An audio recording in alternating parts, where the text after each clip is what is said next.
Welcome to the Creative Minds Smart Money Podcast, the ultimate podcast for creative entrepreneurs blending creativity with financial savvy. Hosted by a seasoned bookkeeper passionate about helping creatives thrive, this show covers the basics of bookkeeping, delivering tips, tricks, and insights to keep your finances in check and your creative spirit free. Tune in to transform your creative passions into a prosperous business without sacrificing your artistic vision. Hello, fellow dreamers and doers. You're listening to the Creative Minds Smart Money Podcast, and I'm Samantha Eck, your host. And today I'm so excited to welcome special guest, Jessica Freeman. Jess Freeman is the creative force behind Jess Creatives and is also an accomplished author, wife, and mom.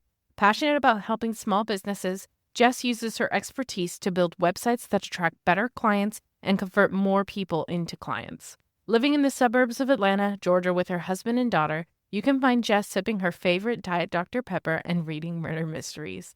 Jess, why don't you tell us a little bit about yourself and what led you to getting into website design and SEO? Yeah, so thank you for having me. My name's Jess. I run Jess Creatives, and like Samantha said, I do web design and SEO.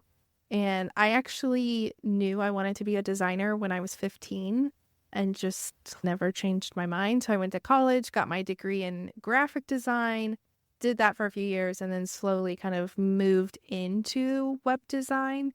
And at first, I just did the design part, but then started learning more about SEO. And because not all web designers do SEO, some people might not know that, or some might have seen that when they were researching designers. And so I chose to really get into SEO and add that into my services, whether people want it just SEO or they want it as part of their website, because I find that it makes a website more effective and more worth all the time and money that you put into it. Because otherwise it's just this thing that sits there and you're like, I send people to it from Instagram or Threads or whatever, and that's all it really does. And so I find SEO to be much more effective. It's another kind of marketing channel. And so I am like, it's just another piece of the pie that I think is so, so crucial. And unfortunately, it can be a little overwhelming. It can be a little confusing. And so a lot of people ignore it. And I'm like, please don't do it. Don't ignore it. We need to lean into it. So hopefully I can convince some people today to do that. Yes, absolutely. So that being said, can you explain why having a strategic SEO-rich website, which you kind of already did, is really a smart investment for a business? Yeah. So I think it is a smart investment, or I know it's a smart investment, I should say, because it gets your website out there in front of more people. So many of us are relying so heavily on Instagram and Threads and podcasts and YouTube and LinkedIn and whatever, and we're getting burnt out. And yes, SEO, it does require some other work. So I know you're going to be like, well, it's still requiring work. Like, it's not just this like one button and boof. But the thing is, your Instagram posts from a year ago, no one is seeing. Right. No one remembers them. They're not driving traffic. Now, yes, they did drive traffic, maybe get you a client, maybe get you some more followers a year ago, but now they're just sitting there collecting dust. Right. Whereas SEO is long term. I have blog posts from 6 years ago that are still driving traffic. I have a blog post from, I think it was 2 years ago, that has brought me at least 10 clients. Wow. One single blog post. So yes, you have to optimize the site, or ideally you need to blog. And so I know you might be thinking, okay, well, you're just adding more stuff to my plate. This does not feel like it's helping my burnout. But think about maybe taking like 10% of your time away from Instagram and doing like one blog post a month, 1 or 2. I'm not asking you to blog every single week. I'm saying create some really educational, valuable content that people are going to be Googling those questions, and you're going to show up as an answer. Because the other thing, I think a lot of us forget that there are people out there who aren't on Instagram, especially in this last year. I've seen so many people who are like, I'm leaving Instagram. Like, I'm done. Yes. Especially if you are if you are B2C and not B2B, there are so many more consumers out there who don't even think about, like, I have a sister who is barely on Instagram. Like, Right. she's not following people like coaches or nutritionists or, like whatever else. She's following like a few family and friends, but she never posts. Like, there are people out there who just are not on Instagram and they go to Google.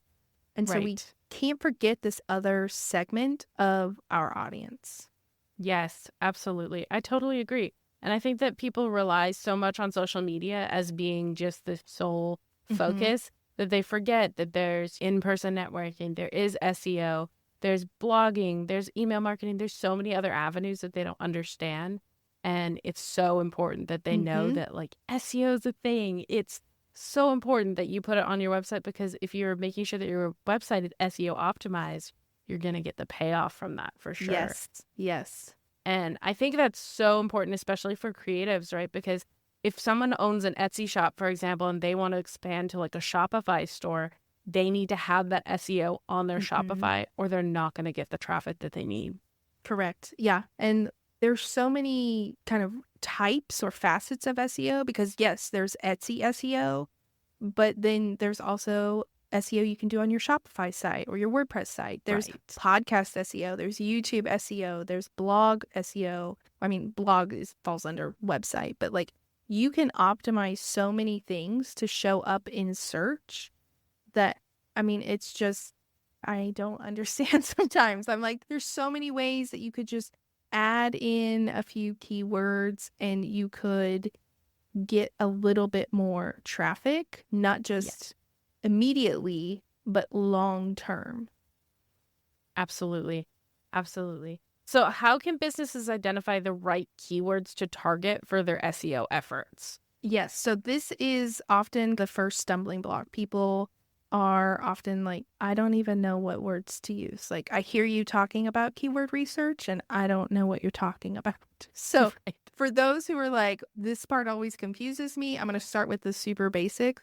So keyword research, the keyword is the phrase that people are searching in Google. So like podcast microphone, that right there, that's the keyword.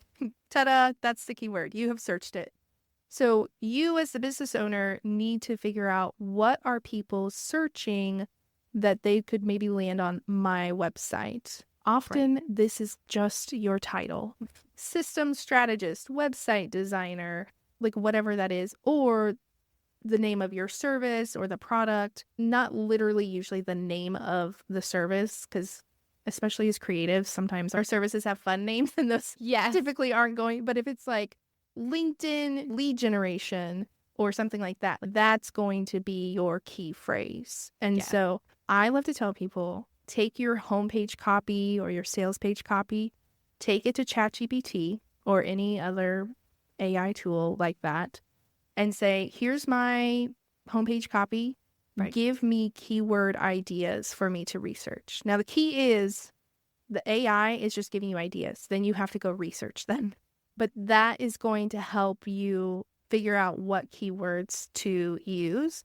Remember also that each page or blog post or product or whatever needs its own key phrase. So you don't want to optimize your entire website for social media manager.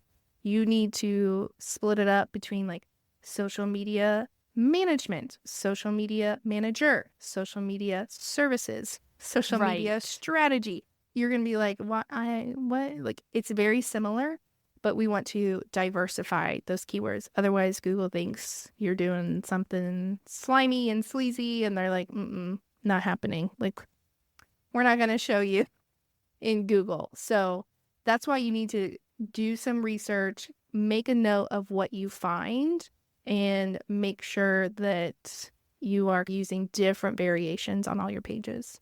That's a really good tip, I think, because a lot of times someone who is like, for example, me, a bookkeeper, might just use the word bookkeeper on every page, or the phrase bookkeeper, not understanding that bookkeeper, it can't be used on every page. It has to be like financial professional or Mm-hmm. accountant or something like that just to help them out. Yeah, yeah. And especially for you, there's going to be variations of accountant or CPA, bookkeeper, Right. and you can use kind of a combination for that. And sometimes it can even be just a slight niche change. So it might be like bookkeeper for business owners, bookkeeper Right. for entrepreneurs. And that would be considered separate keywords. And so Okay. you could use those two different keywords on two different pages. That's awesome to know for sure. So what are some common mistakes businesses make when implementing SEO on their websites? So often using the same keyword across all the pages. They're like, I'm just bookkeeper everywhere. That's just my thing. But also, there's a lot of what we call black hat strategies. These are like the old strategies. They're slimy, sleazy. They're not good. Google's probably penalizing you. So often, I don't know why agencies are still doing this, but if you ever go look at a dentist website, Mhm. they have the worst SEO practices because you will go to the bottom of the homepage and it'll be like, Atlanta Dentist is here to serve the people of Atlanta. If you need an Atlanta dentist and you live in Atlanta, then come to our Atlanta dentist office and we serve the people of Atlanta. Like, I mean, it's just mumbo jumbo. So Right. do not keyword stuff like this. Photographers are also sometimes guilty of this. You really want to make sure you're not keyword stuffing because Google sees it and they're like, nope, not happening. And then on the flip side of that is actually not using your keywords.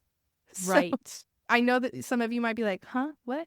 So when you choose a keyword or key phrase for a particular page, it needs to go in a few places. So let's say yours is like bookkeeper for creatives. Right. You are going to put that in the SEO title. So if you're using plugin, it's going to have on the back end like SEO title, or under page settings like on Squarespace or Show It, there's like Right. SEO title.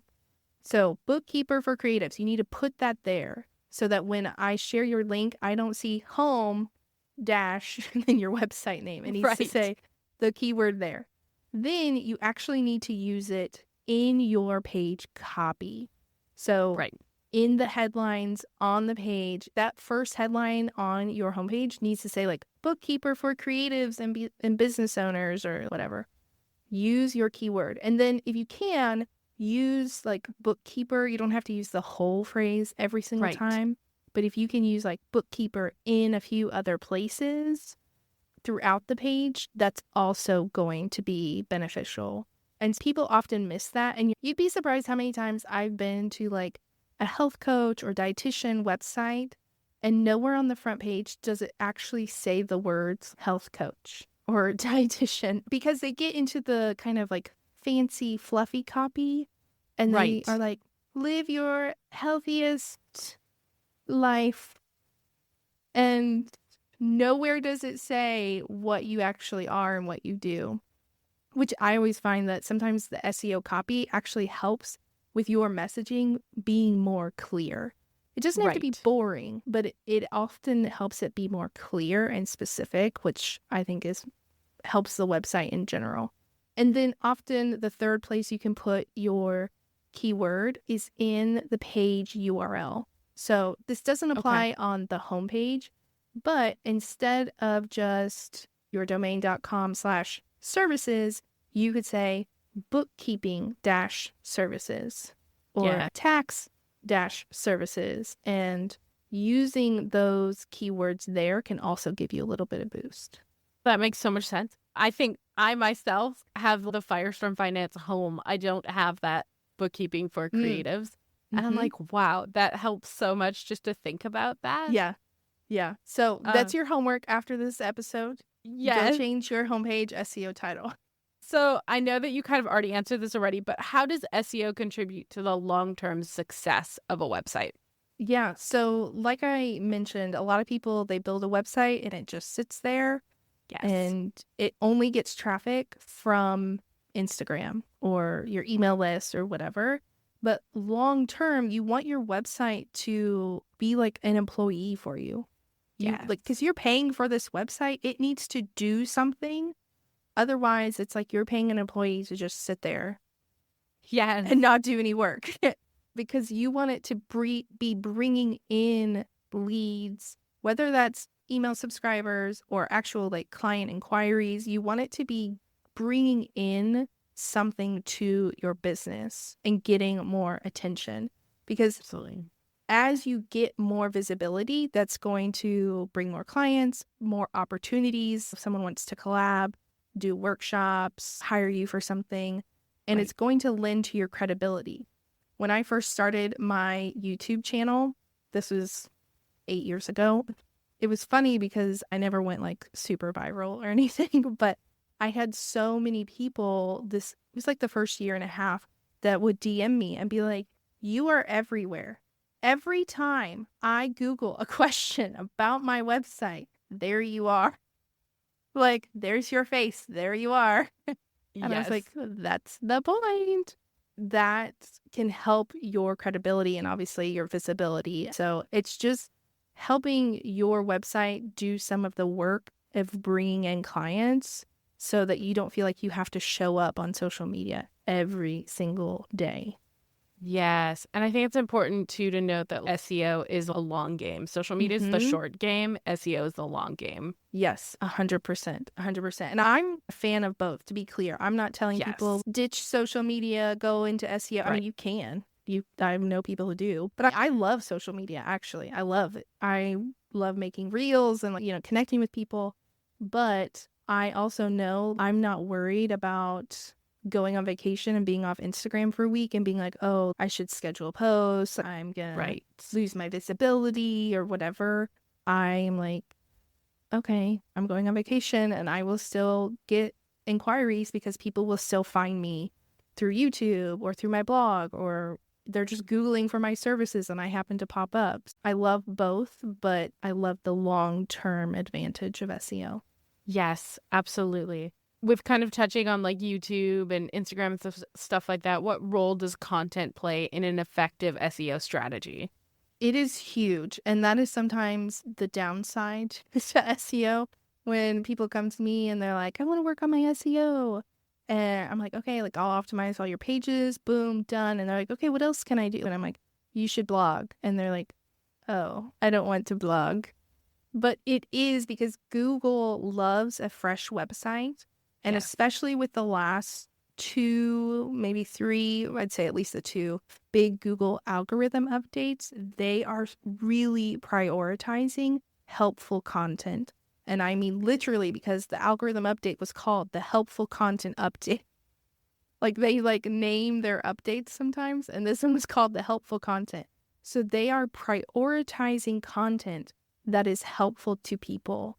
And part of that, I mean, is self-serving for them, because think about if you Google something like pizza places, and then the only thing that shows up is sandwich shops and Mexican restaurants and bars, and you're like, I was searching for pizza. And then you try again. Think about if that keeps happening, you're going to stop using Google. And so they want to prioritize. They want to make sure that they are sending people to content or to websites that are accurate, that are helpful, that are valuable. And so the pizza is not maybe the best example because it's not necessarily helpful, quote unquote, but they want to send people to good websites so that you keep using them and you don't get frustrated Googling and nothing is working. I'll just go search on this other search engine or, like whatever. So, I mean, I think about it when have you ever tried to search in a Facebook group and use the search function and you're like, let me type in this word and it shows you like a bunch of random, and I'm like, this doesn't even have the word in the caption or like the post. Like, why are you showing this to me? It's like that frustration. So people stop searching in Facebook groups and they just post again asking, and people are like, oh my gosh, this has been asked 100 times. Go look at whatever. Google wants to avoid that. And so the content that you create on your website is proving to Google that you are a good resource, that you are credible, you have authority, people should listen to you. And it's not like necessarily you specifically. It's not like they need to listen to Jessica. They need to listen to Samantha. It's the website, the brand as a whole. That content is building trust with Google. So the more that you talk about your expertise, your topic, the better. Because if you have like 5 blog posts about bookkeeping software, for example, then they're going to be like, hey, like she's a little bit about bookkeeping. But then if the next 10 posts are recipes and vanilla cupcakes and like your travel vlogs, they're like, I don't know if this is really about bookkeeping. Like, yes, is this really the best place to go? So that's something you want to keep in mind is it's building trust with Google, and it's just over time, it's just going to lend to more and more credibility with them. Right. Absolutely. Absolutely. How can businesses measure the ROI on their SEO efforts? So if you like want to get super technical into ROI, you can look at the cost of what you spent and, what your clients are paying you and all that kind of stuff. But typically when people ask me this, they're like, how do I just like see if it's working? Right. The one easiest way is in your inquiry form or your contact form is to say like, how did you find me? Yes. Because people will say Google or Instagram or Threads. So that's the easiest. If you have a super basic contact form that's just name, email, message, go add to it, where did you find me? Because that's the easiest way to see if it's working. On top of that, there are tools out there that can track what you're ranking for and how much traffic you're getting. You can also look at your analytics to see how much traffic is coming from Google. A lot of these tools obviously cost, and so people don't love that. And because of like Google privacy and that type of thing, it can be tough in Google Analytics to actually see what words are like you're ranking for. Because sometimes you'll see 3 or 4, maybe more if you have a lot of SEO, and then the rest will say unknown. And you're like, what is unknown? What is that? Yeah. And that's just saying people have their privacy and whatnot locked down. And so they're not sharing their data with Google.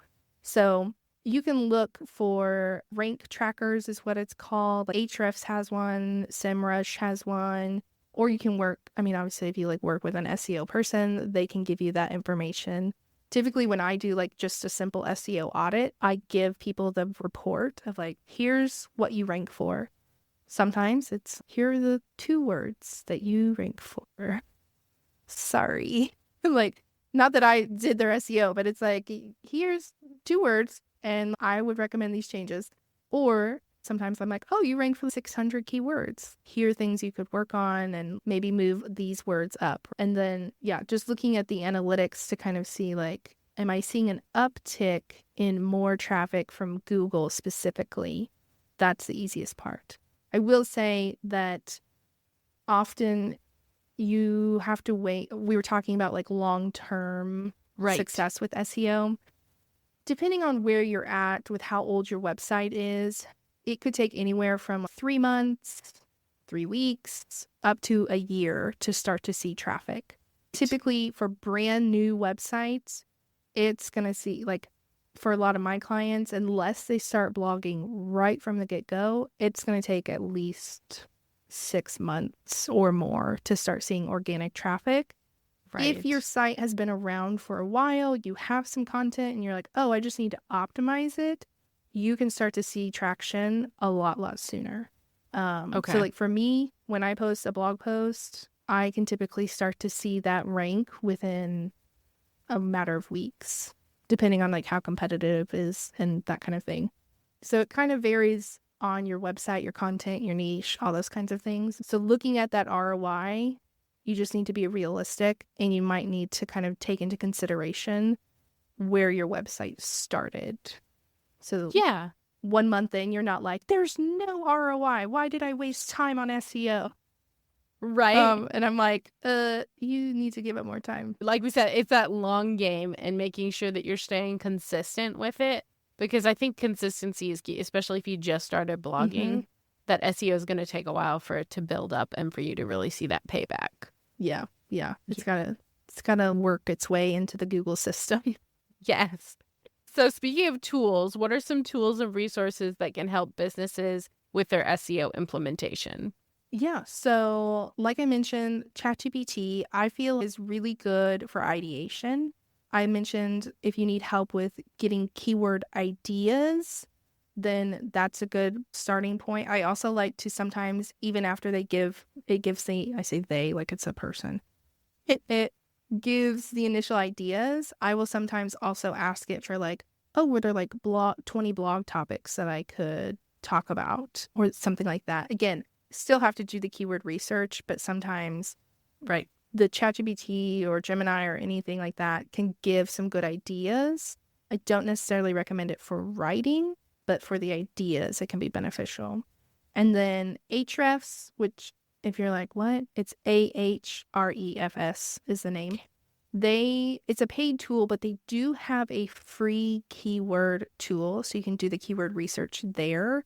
Okay. I like that one more than other free ones because they don't require that you sign up for an account, and they don't have a daily limit, or at least not that I have experienced, even when I've been doing a lot of, I mean, I use the paid one, but sometimes like in workshops, I've used the free one, or there's been times where I want to compare to see, is the free one still accurate or what's it doing? So if you Google Ahrefs keyword generator, that's the free one. The paid one, I think, is the keyword explorer. So the free one, you don't have to sign in. There's no daily limit. You type in your keyword, it'll have a pop-up and show you then the information. If you are willing to pay, Key Search is a good tool that's very affordable. And it has a lot of tools in there. You can look up what you rank for. You can do competitor analysis. You can do keyword research. You can kind of track, if you want to track specifically, like, oh, I want to see like where I'm ranking for like this keyword or a few keywords. They can even do that. And so those are like my main tools that I recommend. Answer the Public is also good, but now I think it's been bought out. So now I think you have to log in to use it. But that's good for more ideas. And then if you're on WordPress, I prefer the Rank Math SEO plugin. Yoast is super popular. All-in-one SEO is popular. But Rank Math is a little bit lighter of a plugin, like in terms of affecting website speed and whatnot. And I really like it because you can do redirects in Rank Math for free, whereas Yoast charges you. You have to pay for the Yoast Premium if you want to do that. And if anyone's like, what's a redirect? Like, what is she talking about? A redirect is, let's say after today, you're like, oh, I'm going to go change my services page. Instead of just services, now it's going to be like bookkeeping-services. Ideally, you want to set up a redirect because think about all the places you have sent that link to, inquiries, in emails, on social media, anything like that. Right. If it's out there in the wild, you want people to still get to the page without a 404 error. So you go into the redirect and you just type in like /services now goes to, and then there's a second box and you put /bookkeeping-services. Save. Done. Now, anywhere that you have that link out there, it will go to that page still. And that's important. One, for user experience. We don't want people to go to a 404 page. You want them to find you and hire you. But it also can affect SEO because if you change a bunch of links and those links were ranking in Google and Google sees a lot of people keep clicking on this blog post from Jess about whatever, and then it's an error and they leave. Okay, well, then we need to remove that. Boop, boop. Bye-bye. No more ranking for you. Right. So then you start to lose SEO. And then if they see this happening a lot, then they're no longer trusting you. And so then overall your SEO can start to like go down because there's a lot of errors on your website and Google doesn't like that. Absolutely. Absolutely. That's so helpful because I never even thought of that. Obviously you have a page that's already linked out there. All of a sudden you change it. what are you even thinking that, oh, it's going to 404? You're just Mm-hmm. thinking, okay, well, they'll just find my new page. But some people keep links on hand for Yes. who knows Yeah. how long, and then they Yeah. can't find you. Yeah. And some people, unfortunately, are a little lazy. Yeah. And you would think, yes, they might just hop up to the navigation and click on services or whatever. But sometimes they're like, oh, this is so frustrating. Like, Yes. next, so we don't want to hurt the customer journey. Yes, absolutely. So I know you talked about how SEO helps businesses attract clients, but in what ways can it also help retain clients? Mm, that's a good question. I think it helps with, especially when, again, like people are Googling and they might be, hopefully, yes, if you're working with someone that like they are coming to you for questions. But I mean, think about like, even if you're working with someone, you're still going to Google, even if I'm working with, like, I have a bookkeeper, Right. I probably still Google questions just because I'm like, oh, this is a quick thing. Like, I don't want to email them and bother them. Right. Ideally, if you come up, they're going to be like, look at Samantha. She's always on top of it, answering my questions. And I also know a lot of people are just forgetful about like links, business names. They're like, I have a CPA. I don't know. I don't know their name. I don't remember Right. their link or, whatever. I remember my previous 2 bookkeepers before this one.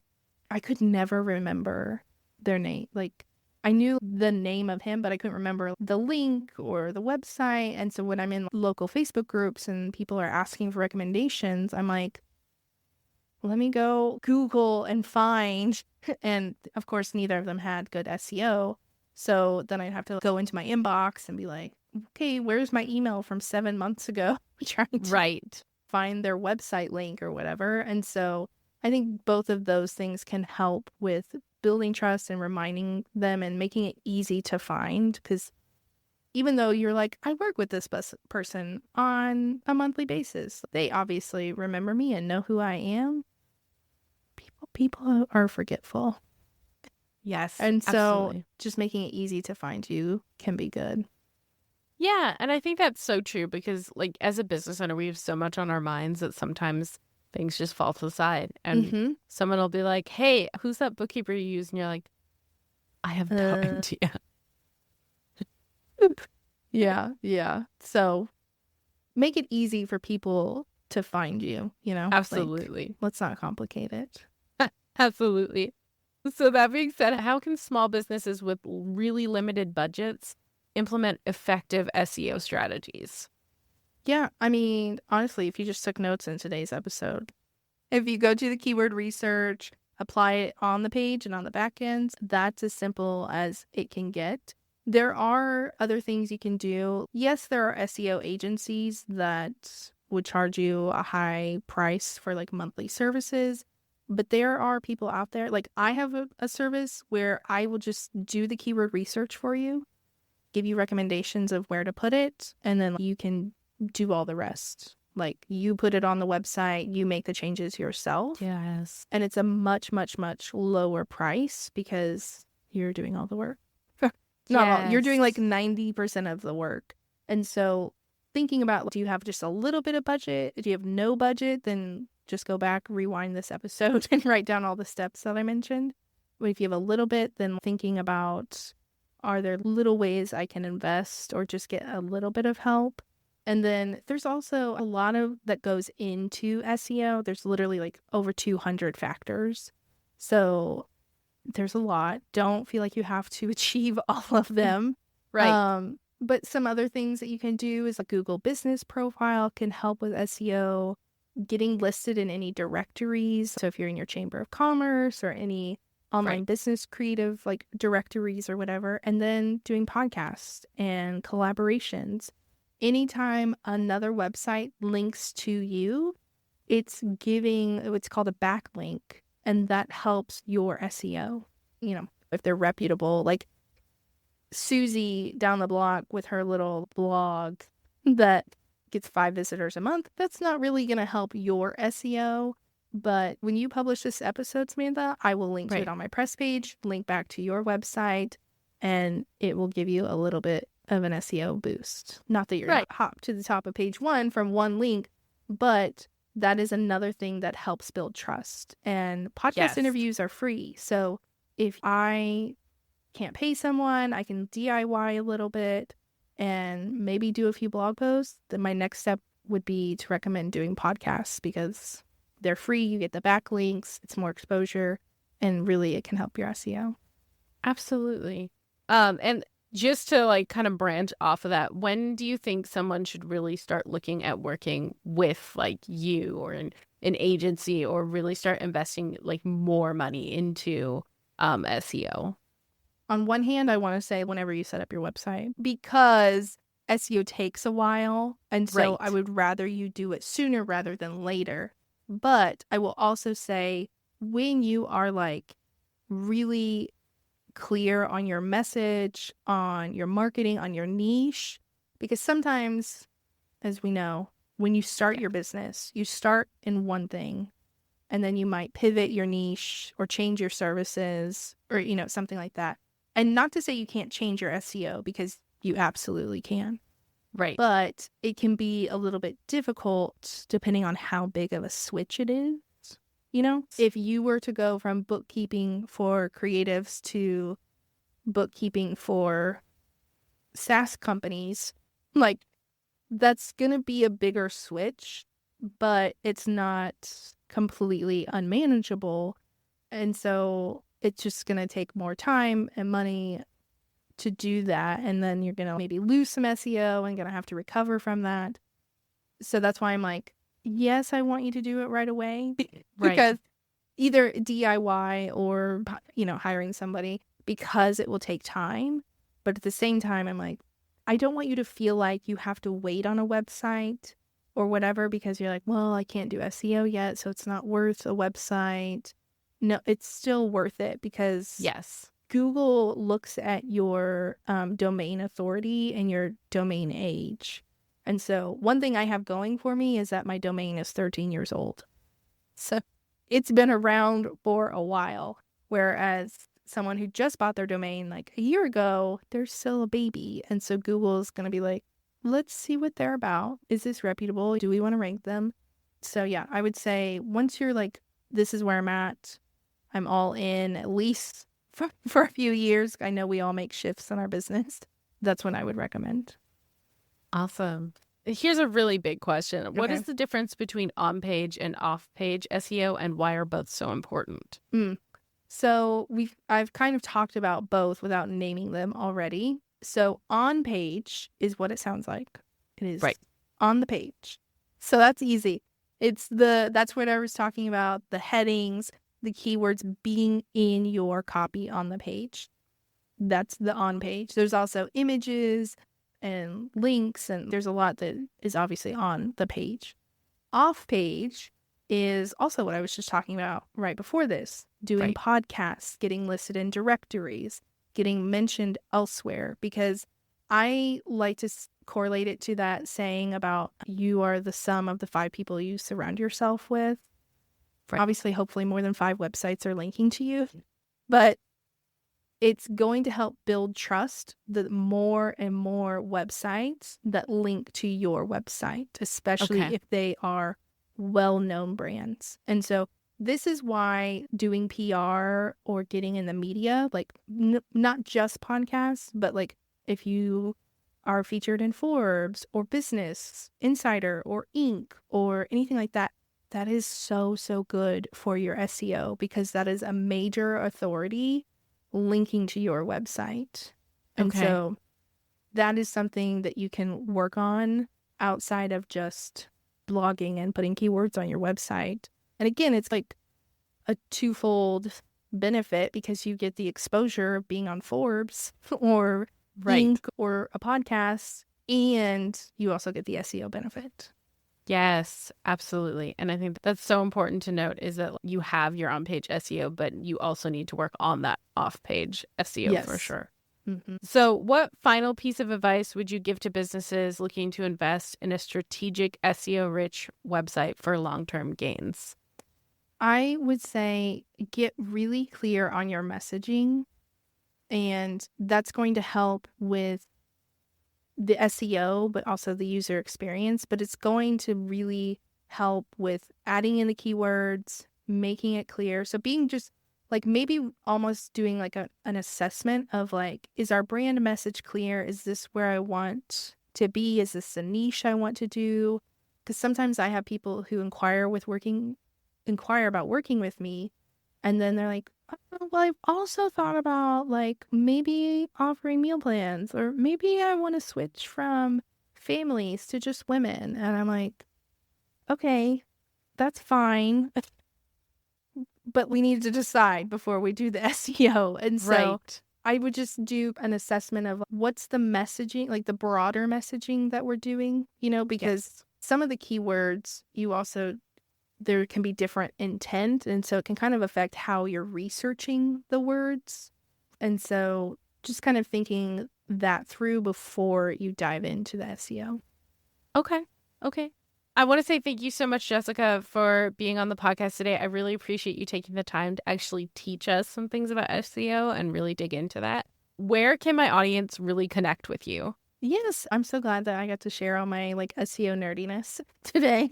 I'm really easy to find, Jess Creatives, S on the end.com, or at Jess Creatives on Instagram, Threads, TikTok. I'm pretty much everywhere. And if you need some keyword help, I have a free ChatGPT prompt that can help you. So jesscreatives.com/keywords, and that'll take you right to that tool, and you can start brainstorming and getting some ideas. Awesome. Well, thank you so much again, Jessica. I'm so excited for my listeners to listen to this episode and hopefully get all of that good stuff that they need for SEO. Yes, thank you so much for having me. And that wraps up this episode of the Creative Mind Smart Money podcast. We've had a fantastic time with Jessica Freeman diving deep into the world of SEO and how it can transform your business. By implementing the SEO tips and tools Jessica shared today, you can ensure your website not only stands out, but also works tirelessly for you. To connect with Jessica and learn more about her and get even more valuable insights, visit her at jesscreatives.com or follow her on Instagram, TikTok, and Threads at @jesscreatives. And don't forget to check out her free keyword tool to kickstart your SEO journey. Thank you for tuning in, and we hope you found today's episode both informative and insightful. Until next time, keep your creative minds sharp. Farewell, fellow travelers.